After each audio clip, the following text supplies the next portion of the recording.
Hi, this is Women in Business, and welcome back to Wealthy Wednesdays. We are back here with Dr. Nahid Khan, and would you please tell our audience what we will be discussing today?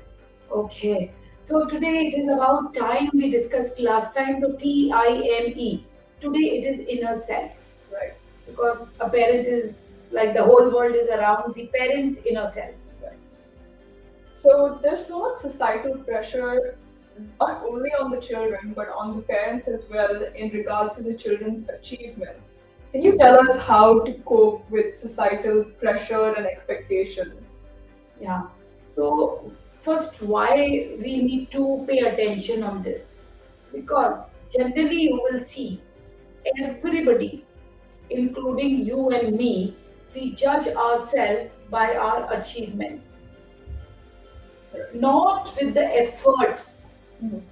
and the good things we have done in that journey. So what happens when we are trying to fit into the societal norms? There is no end. Another thing, somewhere, if I am a peacock, I am wanting to become a owl. So we are losing our own inner self. So self-expression is not there when we want to become someone who we are not. So here, knowing our own inner strength and weaknesses, in training terms, I will say SWOT analysis, strength, weakness, opportunity, and threats. We can deal with these pressures in much better way. Mhm. Okay. So some parents feel a little bit of guilt when they go off to work and their children are maybe at home with maybe nannies or they're at school. And I want you to tell me how to overcome that guilt, how to deal with that guilt. Okay. So one energy in from the I'm answer and one suggestion which I want to give so that everybody can relate to this. See, guilt and shame are two negative emotions, and they are with very low frequency, 0 and 20. While if I will say like the frequency of forgiveness is 620, God's frequency is above 900. So can you see guilt and shame in energy terms Right. is not serving us. Right. So this is one reason why we should get out of it. And how to get out of it is setting realistic goals, also spending quality time with the child, also creating the family atmosphere of like everybody empowering each other. Mostly we go into guilt because people are criticizing us. I hope everybody is hearing. People are complaining. Most of the times our loved ones.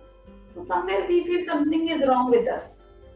That everybody around us are complaining, criticizing, and like this makes us feel more guilty.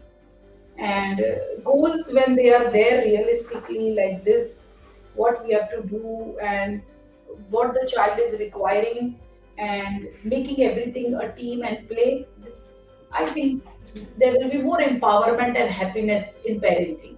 Right.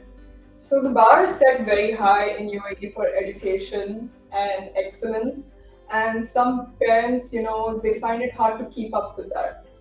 So, any advice? Yeah. So thank you so much. This is actually a very important question you have raised because most of the students are judged by their marks. Right.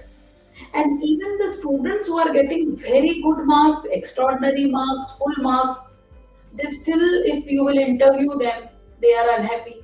They want to do more. They want to do more. So here, this mark system is not actually helping that evolution. And we all are human beings. And Marx is actually using only 25% of our brain, the left brain, the power, only 25%. So there is still a 75% the right brain, Mhm. which everybody, each one of us, and now with this session of women in business, we will be able to put it, across that see the left brain and the right brain. This balance will take the child and the parent also forward in life. So marks is all logical, brain 25%. So let us not bother worry about it.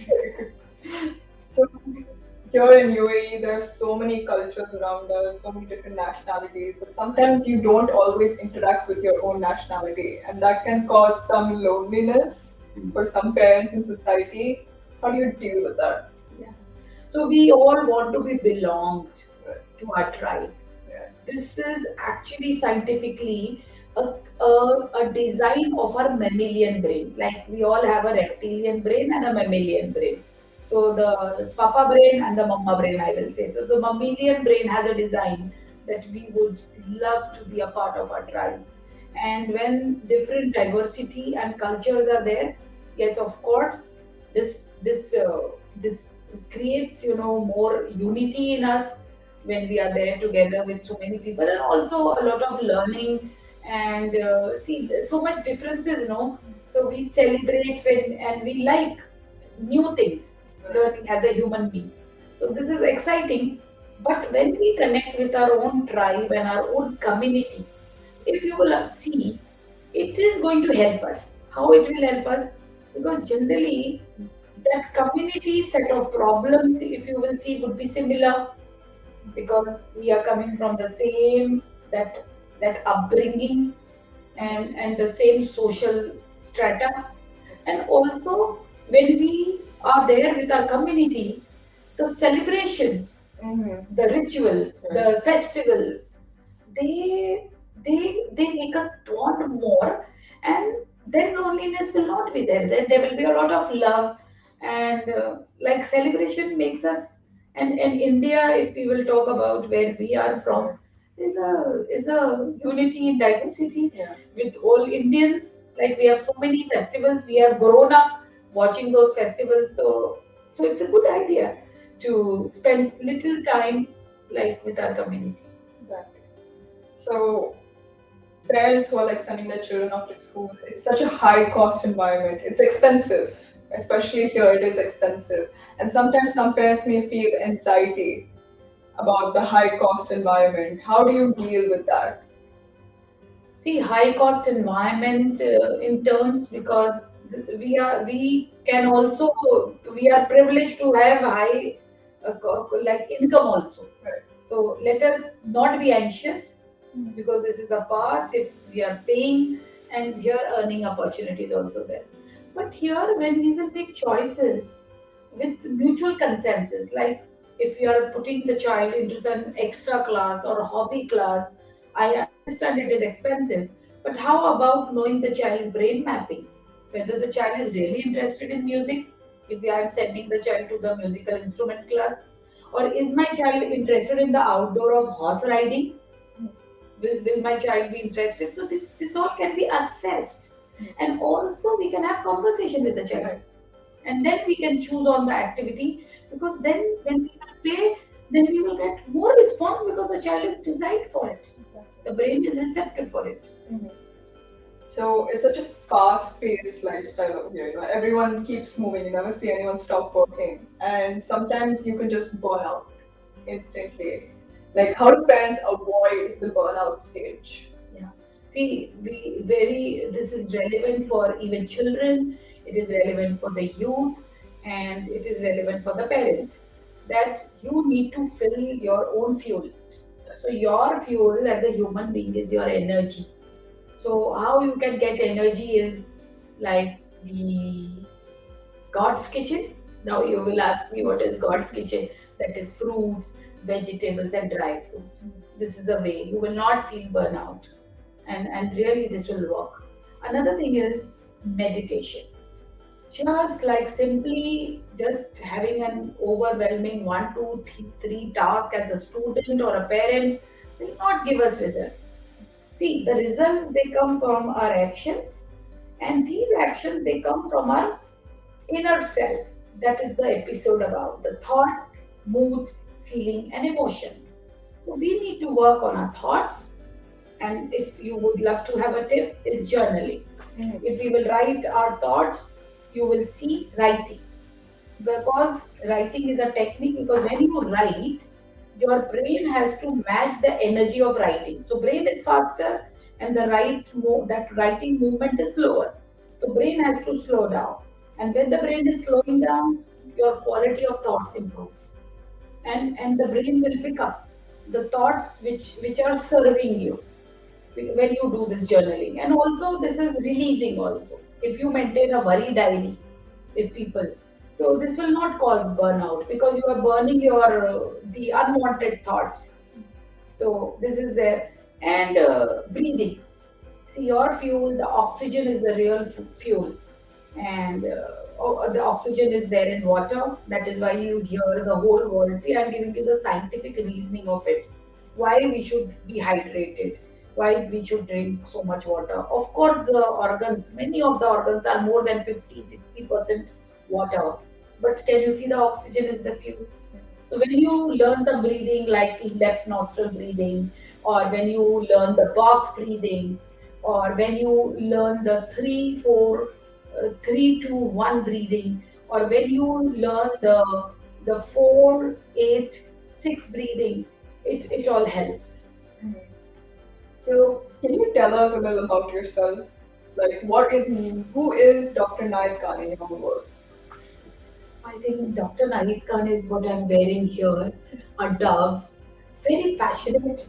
What I see, I feel so good, being with people and like having people causing results and breakthroughs in their life. And as a parenting coach, which is my niche, and a youth mentor, I have seen that this is an area which makes me very happy. Mhm. So if you go professionally, I started as an Indian Army lieutenant, and I got gold medal and silver medal because I was all time into really a good supportive structure and a high energy person and a very good student like you. So this was there. And lately then after Indian Army, which gave a very good, I should say, a strong background and so much training, being with people, loving the nation, loving the people, it's all practically like being in that training structure helped me. And then lately, coming in the world of insurance when I left army. That time it was an insurance which was picking up. There was one time the IT boom, but there was once a insurance boom. So I joined ICICI Prudential, then at leadership position. Being as a branch head, I saw so much around time. I could not manage my own time. That is why I have made this program. The program is made actually, to be very honest, to help my own self. So being a working woman and always a achiever and high performer, so I dealt time a lot. But then that time my children were very small, 3-year-old and 1-year-old, my daughter and son. So I had to quit my very, very good position and reputed job in HDFC Standard Life as a branch head. And I started Smart Natives. So being a founder of Smart Natives, the team was really passionate like me. I had so many, I should say, photocopies of me around me, the principal, the coordinators, the teachers, the drivers, the maids, even the parents used to participate in making the school grow with innovative activities. 15 years I incorporated because I did the diploma of early childhood from Maria Montessori Institute, if you have learned. This is in London. So I learned the all early childhood, impact which it has on a human being, and did it practically with thousands of parents and students, and then shifted to UAE. And now in UAE, now I have, last I do very specifically parenting coaching and youth mentorship with employability clinic. And thank you, Viv, and here I would love to mention the founders, Grace and Rita, that they give us this opportunity that we are able to share our experience and knowledge with you. And this is how the learning happens, my dear friends, is like when we talk to each other in these conversations, when we experiment and experience the other person's experience, you will see your life in the other person's communication. And thank you so much. So